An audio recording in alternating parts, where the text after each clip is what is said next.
esse hino, não é? Tremendo. Ainda em pé como você está, Lucas capítulo 1, versículos de 11 a 20, nós vamos meditar nesse trecho nesta manhã, ainda que a gente vai estar pensando em todo o capítulo 1, tá? E ao longo desse domingo a gente vai estar olhando para algumas cenas diferentes desse capítulo. A palavra do Senhor nos diz assim: então um anjo do Senhor apareceu a Zacarias à direita do altar do incenso. Quando Zacarias o viu, perturbou-se e foi dominado pelo medo.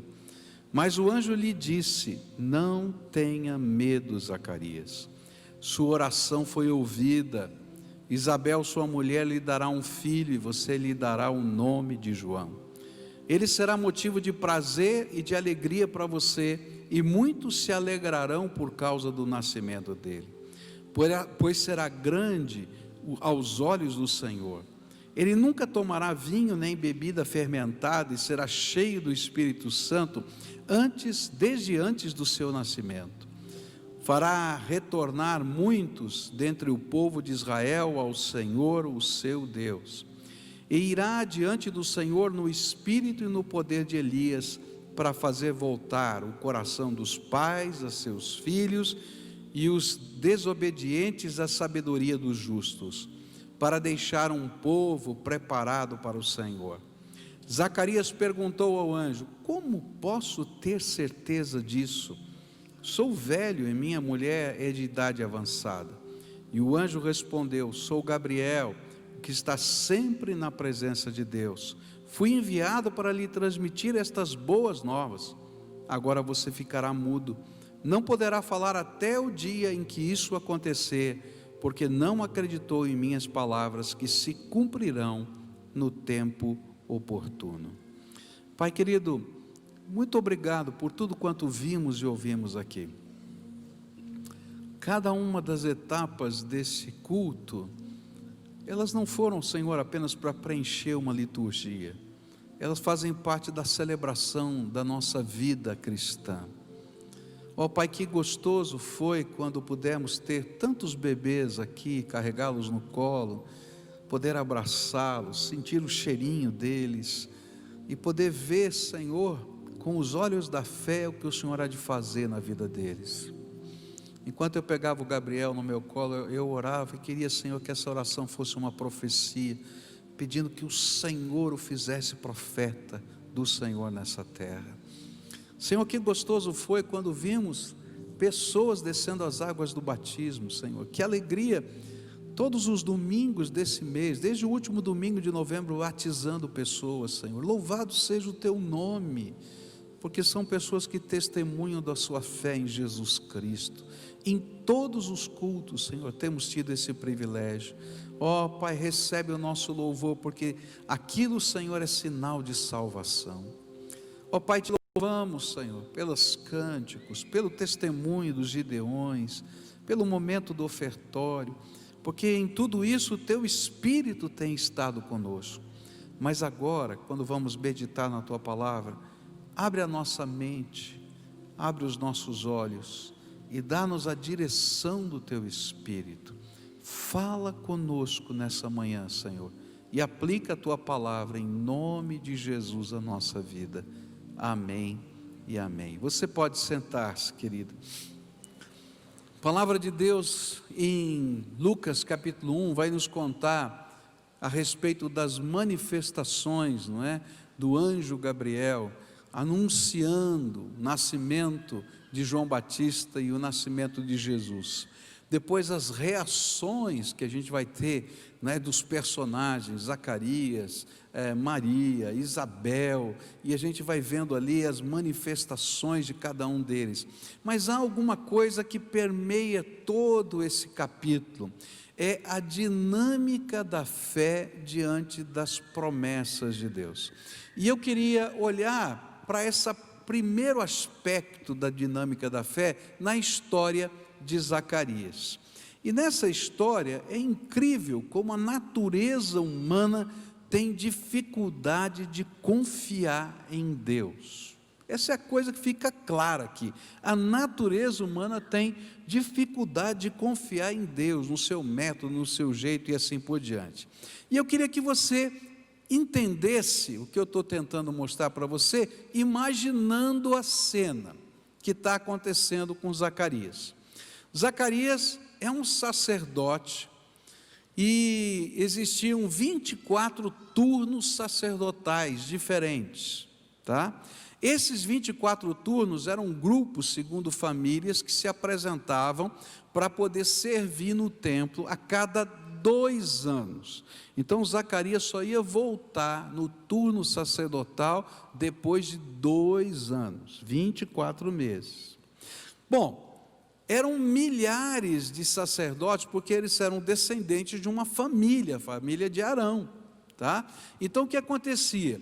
Todo mundo chegava lá para o turno sacerdotal e dividia-se as tarefas, não é? Todas as tarefas ali eram divididas, e para entrar no lugar sagrado, no santo lugar, para queimar o incenso, que era uma honraria, era um privilégio, o que fazia? Tirava-se sorte, fazia-se um sorteio.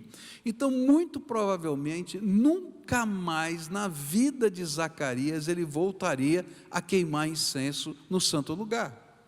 E eu diria assim para você, olha, só o fato dele estar lá e ter tirado a sorte para entrar dentro do santo lugar, já era um sinal divino na vida desse homem. Mas a Bíblia vai dizer que quando ele está lá dentro, algo sobrenatural acontece. Um anjo do Senhor lhe aparece, não é? Queridos, olha, eu não tenho dúvida que se um anjo do Senhor me aparecesse, eu sabia que era algo sobrenatural. Eu nunca vi um anjo, não sei se você já viu, mas eu nunca vi um anjo, tá? Eu quero dizer para você que se visse um anjo, eu tinha certeza que era algo sobrenatural. E eu acho que alguns aqui, se vissem um anjo, saíam correndo de medo. Não é verdade? A Bíblia diz que Zacarias ficou com muito medo, quando ele viu o anjo, tá? E aí ele tinha certeza que era algo sobrenatural. E aí o anjo vai começar a falar com ele, diz assim, olha, não fica com medo não, porque eu vim aqui trazer uma boa notícia. E a palavra boa notícia que está aqui é a palavra evangelho. Eu vim aqui trazer um evangelho, uma boa notícia para você. E sabe qual é a boa notícia? É que aquilo que você tem falado com Deus, Deus ouviu a sua oração, e o filho que você tanto deseja vai nascer. E esse filho que você tanto deseja que vai nascer, vai ser alguém especial para Deus, e Deus vai usá-lo de uma maneira extraordinária na sua obra. E essa profecia se cumpriu, e Jesus disse que o maior de todos os profetas, isso está na Bíblia, Jesus falou, foi João Batista. E essa era a profecia que ele estava recebendo. E com certeza, não é? Algo sobrenatural estava acontecendo. Mas diante de tudo isto, Zacarias faz uma pergunta estranha. A pergunta é essa: como posso ter certeza de que isto vai acontecer? Se eu fosse traduzir aqui na linguagem de hoje, eu diria assim: qual é o sinal que você me dá que isso vai acontecer? O que Zacarias não tinha percebido era que a própria promessa de Deus era o maior de todos os sinais. O que Zacarias não tinha percebido é que a própria manifestação de Deus para ele, o toque de Deus na sua vida, naquele instante, naquele lugar, era o maior de todos os sinais. Isso fica tão claro na resposta que o anjo dá para Zacarias. E o anjo respondeu, olha só, ô Zacarias, eu sou Gabriel. E Gabriel não era um anjo qualquer não, ele aparecia no Velho Testamento, lá em Daniel capítulo 8, 16 e 9, 21. E lá, Gabriel é o mensageiro de Deus que vai trazer as explicações às profecias e visões que Daniel tinha visto e não havia entendido, e Deus o manda desde o seu trono para falar das coisas dos últimos tempos. Olha, quem está falando com você é Gabriel. E eu vim, você sabe de onde eu vim? Eu vim do trono de Deus, porque eu fico do lado de Deus, eu estou lá para servir ao Senhor, eu sou o executivo de Deus, o que Ele manda eu faço, e eu venho em nome dEle trazer essa boa notícia para você, e eu fui enviado especialmente para dizer que Deus ouviu a sua oração, e para abençoar a tua vida. E quando o Senhor está usando essas palavras aqui de Gabriel, Ele está dizendo para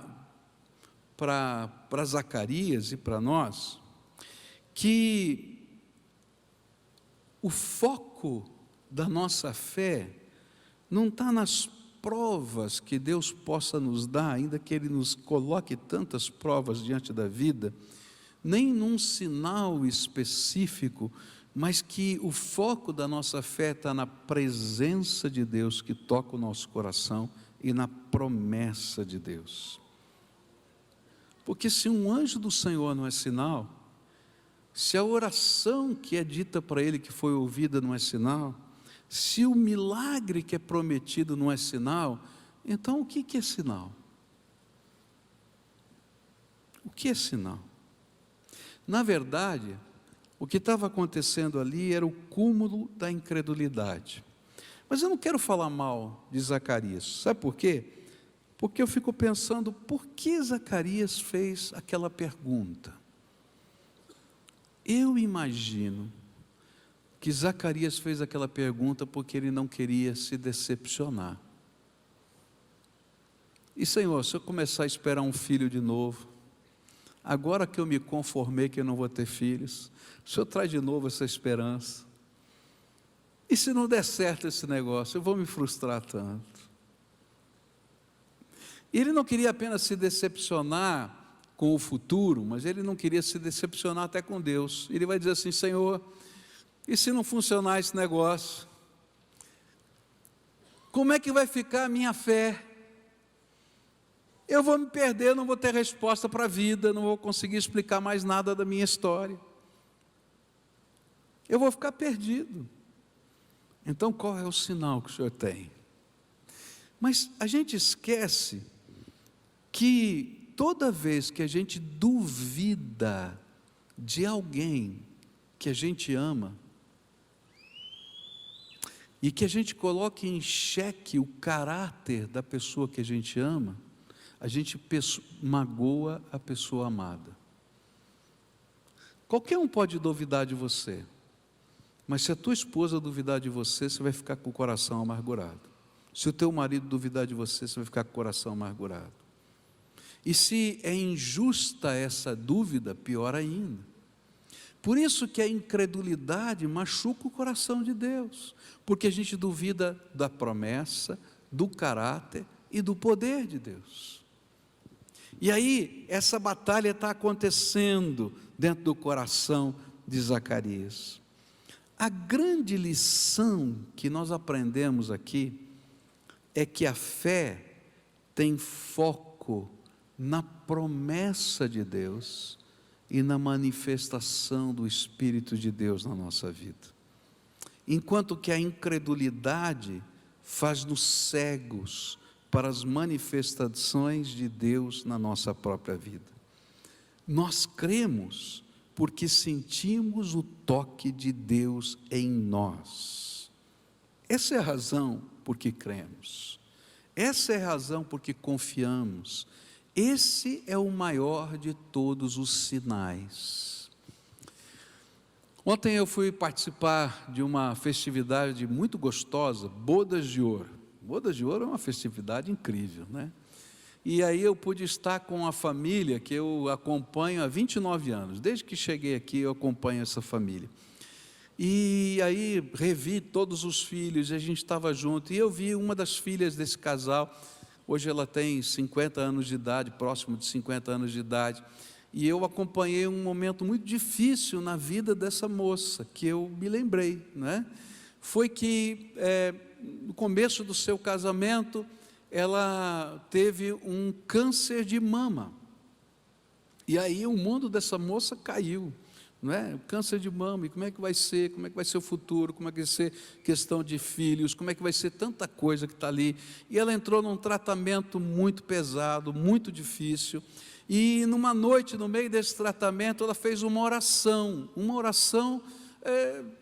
só ela e Deus conheciam essa oração, mas ninguém conhecia essa oração, só ela e Deus. O marido não sabia, o pai não sabia, a mãe não sabia, só ela e Deus.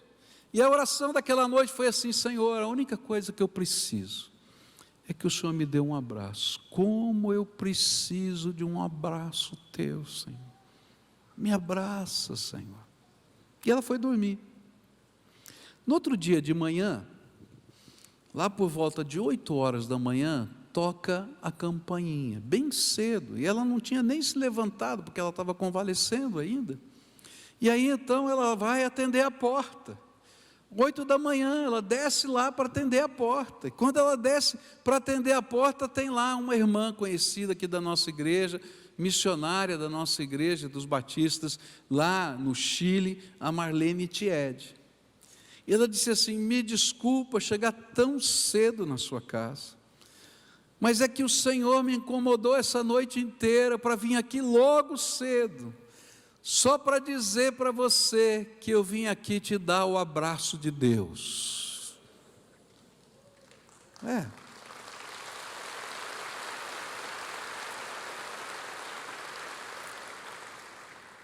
Sabe, a Marlene foi o Gabriel na história de Zacarias. O que está por trás é a visitação do Senhor.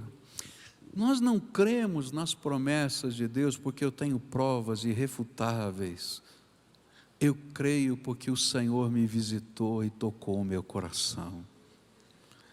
Eu creio porque eu conheço quem é o meu Deus. Eu creio porque Ele deixa as marcas da sua graça na minha vida. E eu creio porque a promessa dEle tem a ver com o seu caráter. Toda vez que eu tiro o foco da promessa e da presença de Deus, eu vou me perder num mundo das dúvidas. Por isso, a dinâmica da fé nos convida a confiar nesse Deus e a entender que as ações e as promessas de Deus são restauração para a nossa vida. É interessante que quando Isabel ela está adorando a Deus por causa desse milagre que Deus estava fazendo na vida dela, de poder conceber um filho, ela vai dizer as seguintes palavras em Lucas 1, 24 e 25. Depois disso, Isabel, sua mulher, engravidou e durante 5 meses não saiu de casa. E ela dizia: isto é obra do Senhor. Agora Ele orou para mim favoravelmente, para desfazer a minha humilhação perante o povo. Sabe, quando nós confiamos, quando nós temos fé, nós colocamos o foco no Deus que nos visita e nas suas promessas. Porque a boa notícia não pode ser tirada do nosso coração, eu trago ela na minha alma. Nesse sentido, a fé é tomar posse do que Deus tem nos prometido, mesmo quando ainda não chegou o tempo da promessa. E é por isso que a Bíblia nos ensina a não endurecer o nosso coração no dia da nossa visitação, porque o maior de todos os sinais é sermos visitados pelo amor de Deus.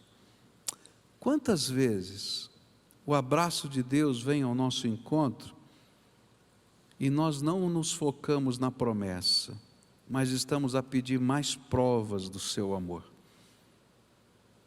Mas será, Senhor?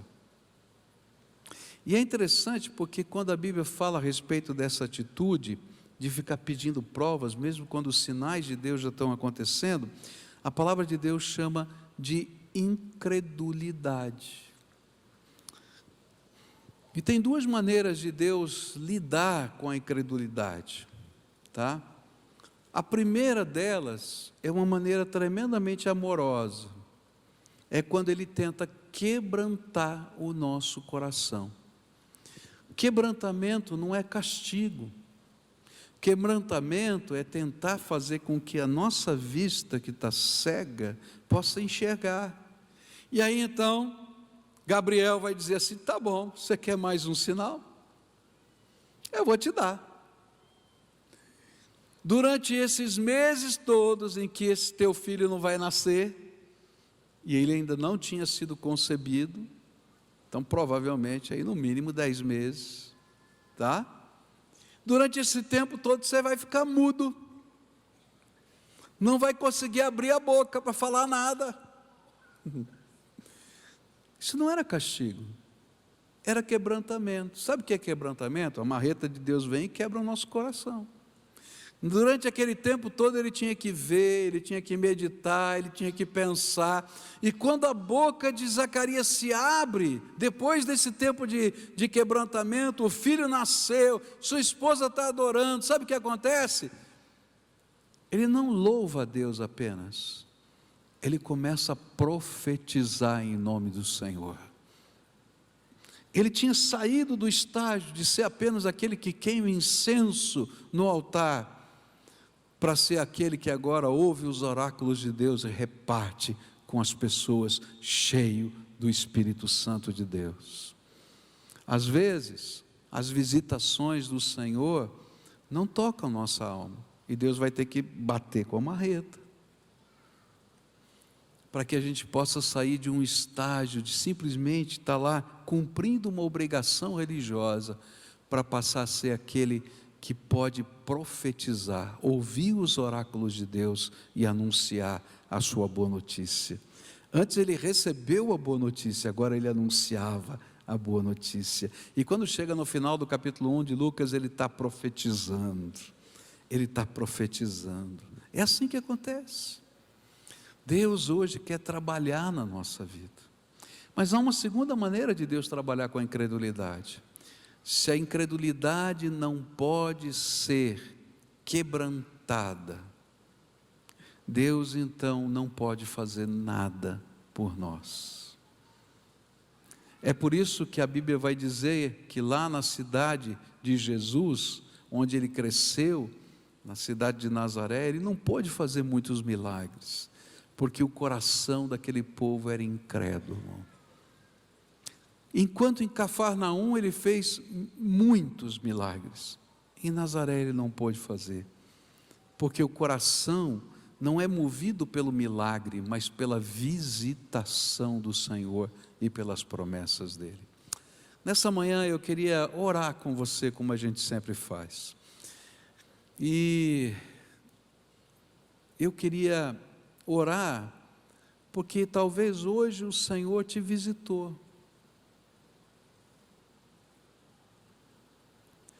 e se o Senhor te visitou, é porque Ele tem algo bom para você.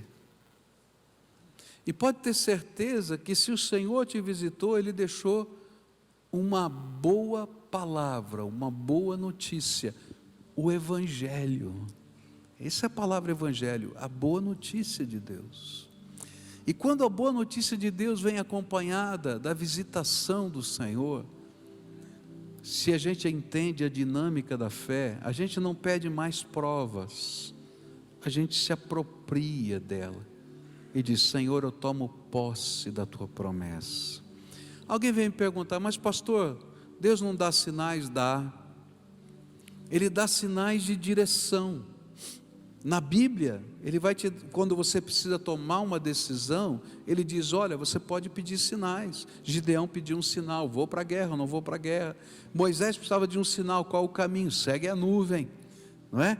Ele dá sinais de direção, mas Ele não dá sinais de convicção. O sinal da convicção é a visitação do Espírito Santo de Deus, que a gente tem que abraçar com fé. Não existe maior sinal do que Jesus batendo na porta da vida da gente. Não existe maior revelação do que o Cristo vivo tocando a nossa alma. Não existe maior poder do que o céu se abrindo e falando conosco. Por isso a Bíblia diz que se você ouvir a voz do Senhor, não endureça o seu coração. E nessa manhã eu queria orar com você. Se hoje a visitação do Senhor te tocou,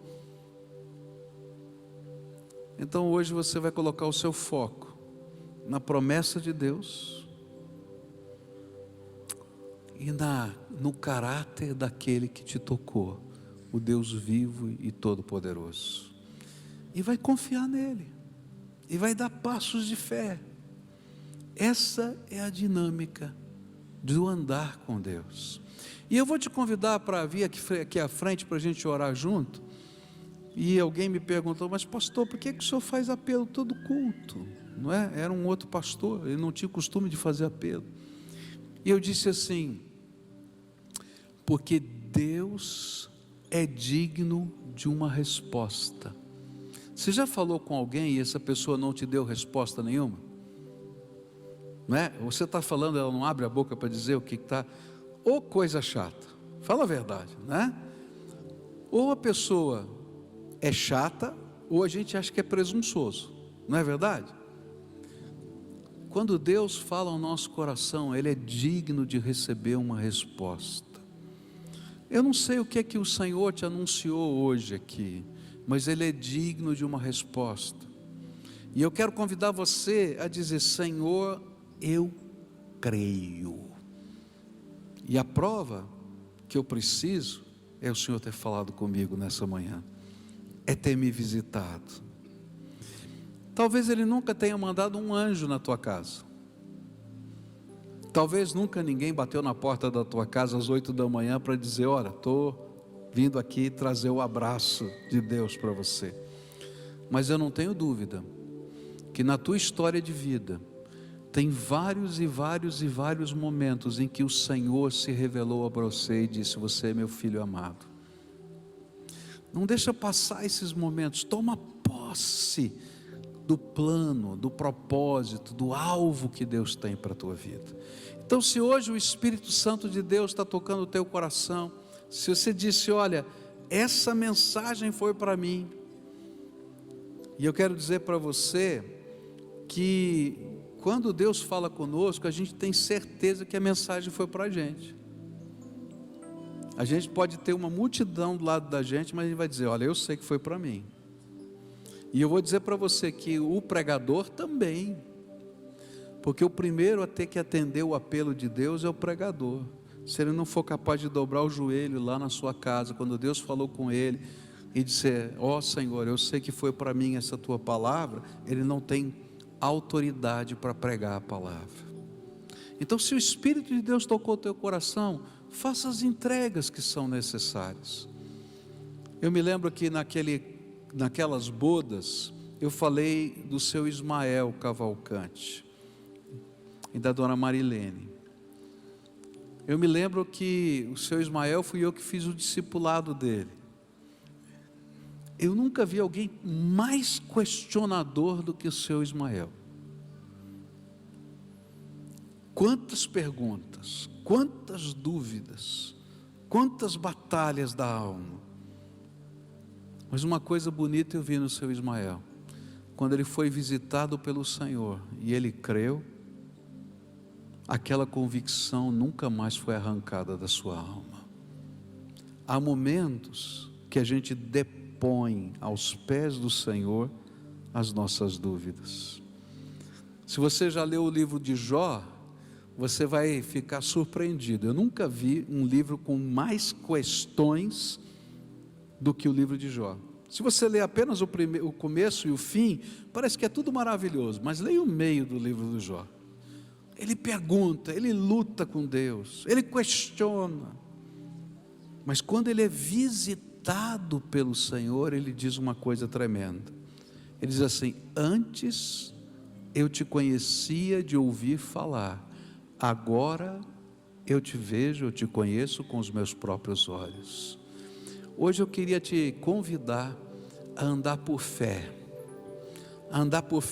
por causa da visitação do Senhor, a andar por fé, tomando posse nas promessas de Deus, a andar por fé a despeito das circunstâncias, a andar por fé porque Ele é quem garante as suas promessas. Se você é essa pessoa a quem o Espírito Santo de Deus falou, vai saindo do teu lugar, vem para cá, eu quero orar com você, quero pedir a bênção de Deus na tua vida. Isso, vai saindo para cá. Se tiver uma família que está vivendo uma crise, e o Senhor está visitando a casa aqui hoje é dia de restauração, assim como foi na casa de Isabel. Deus quer restaurar a tua casa, Deus quer restaurar a tua casa. Tem pais que estão chorando pelos seus filhos, hoje é dia que o Senhor vai lhe dar uma boa notícia, vai visitar o teu filho onde quer que ele esteja agora, porque Ele é poderoso para fazer isso. E a gente vai crer na visitação do Senhor, na visitação do Senhor. E a gente caminha por fé nas suas promessas. Às vezes a gente vem tão fraquinho, tão pequenininho, se sentindo mais impotente de todos os homens, e a gente sai revigorado pela graça de Deus. Graça que me abraça, que me visita, que me toca, e a gente caminha com Ele por fé, só por fé. E a minha fé está pautada na autoridade do Deus vivo que me visitou. Eu sei em quem eu creio, o Deus vivo. Amém? Você crê nisso? Crê? Crê de todo o coração? Tá? Então a gente vai orar juntos aqui. Tem gente chegando aqui, pode vir, pode vir. Isso, louvado seja Deus, louvado seja Deus. Louvado seja Deus. Toma posse da promessa. Se Deus já te fez a promessa, toma posse. Se não fez, pode pedir que Ele vai fazer, tá? Ele vai te visitar. Senhor Jesus, aqui está um povo que é teu. Eu não sei o nome dessa multidão toda que está aqui, mas a tua palavra me diz que o Senhor não apenas conhece o nome, mas também sabe até quantos fios de cabelo tem na cabeça. A tua palavra me diz, Senhor, que eles são amados do Senhor, que antes da fundação do mundo o Senhor já os amou. E é por isso que nessa hora eu quero te pedir, visita os teus filhos, visita os teus filhos, visita, Senhor, com a tua cura, visita, Senhor, com a tua salvação, visita, Senhor, com a restauração. Talvez tenhamos pessoas aqui que estão atribuladas com os seus negócios. Oh Pai, tenha misericórdia desses teus filhos que estão passando por grandes lutas, Senhor, financeiras, pessoais. Oh Pai, talvez tenhamos pessoas aqui vivendo os conflitos dos mais complicados, que não tenham qualquer expectativa a não ser a tua graça, mas tu és o Deus dos impossíveis. Então vem, Senhor, e visita, e que a visitação do Senhor traga a boa nova, o evangelho, a boa notícia, que tenha, Senhor, a manifestação do céu na vida dos teus filhos. Alguns estão aqui, Senhor, porque tem promessas tuas e a sua fé tem vacilado diante delas, e tem dito como Zacarias: que sinal eu posso ter de que isso vai acontecer? Perdão, Senhor, porque às vezes o Senhor já nos visitou tantas vezes e a gente ainda continua pedindo sinais, quando o Senhor já tem feito tantos milagres em nós. Ajuda-nos a crer, a esperar e a confiar na tua presença, mas acima de tudo, ajuda-nos a viver na dinâmica da fé. É aquilo que eu oro, Pai, agradecido porque eu sei dos teus milagres, em nome de Jesus, amém e amém, tá? Agora, você vai fazer um favor para mim, tá? Me ajuda, tá? Tem gente do teu lado aqui na frente que precisa de um abraço de Jesus. Então vai lá e diz assim: eu quero dar o abraço de Jesus para você, e você vai receber o abraço de Jesus, tá? E olha, Se tem algum versículo que Deus colocou na tua mente, recita esse versículo, tá? Porque às vezes são palavras de Deus para nós, tá? Fica de pé todo o povo de Deus, dá a mão para quem está perto de você, tá? A gente vai terminar o culto agora aqui, tá? Dá a mão aí, dá a mão todo mundo aqui, dá a mão aqui agora, todo mundo, todo o povo de Deus junto aqui, isso, aqui no meio também, dá a mão, fecha todo mundo aqui, esse é o povo de Deus, lá na galeria também, todo mundo, tá? Nós vamos terminar cantando essa canção. Eu só quero dizer uma coisa: Deus quer marcar um encontro com você e te visitar todo dia. Marca um encontro com Ele. Se tiver uma coisa, você vai esquecer tudo mais que eu falei, mas não esquece disso. Marca um encontro com Jesus todo dia. É nesse encontro com Jesus que as coisas tremendas de Deus acontecem, tá? Leva a tua Bíblia para lá, deixa o Espírito Santo falar com você. Se você não tem uma Bíblia que você entenda, eu vou dar de presente, pede lá, o pessoal de vermelhinho vai dar de presente. Se você está vivendo uma batalha e gostaria que alguém acompanhasse você na jornada, fala com aquele pessoal, vai ter gente que vai acompanhar você nessa jornada de fé. Mas o mais importante, marca um encontro com Jesus, todo dia. Ele é o autor e consumador da nossa fé, tá? Canta essa oração junto conosco, para a gente terminar esse culto aqui. Cada vez que a minha fé é provada, tu me dás a chance de crescer um pouco mais. As montanhas e vales, desertos e mares, quebra-laço me levam pra perto de ti. Minhas provações não são maiores que o meu Deus, e não podem me impedir de caminhar. Se diante de mim não se abrir o mar, Deus vai me fazer andar por sobre as águas, rompendo em fé. Minha vida se revestirá do seu poder, rompendo em fé. Com ousadia vou mover o sobrenatural. Vou lutar e vencer, vou plantar e colher. A cada dia vou viver, rompendo em fé, rompendo em fé. Minha vida se revestirá do seu poder, rompendo em fé. Com ousadia vou mover o sobrenatural. Vou lutar e vencer, vou plantar e colher.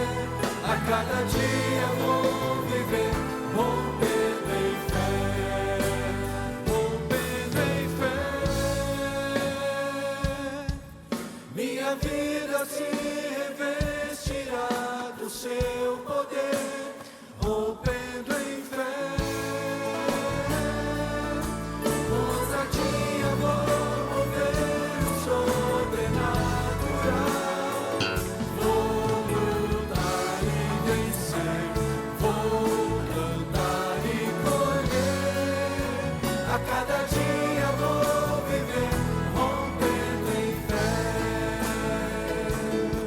A cada dia vou viver, rompendo em fé. A cada dia vou viver, rompendo em fé.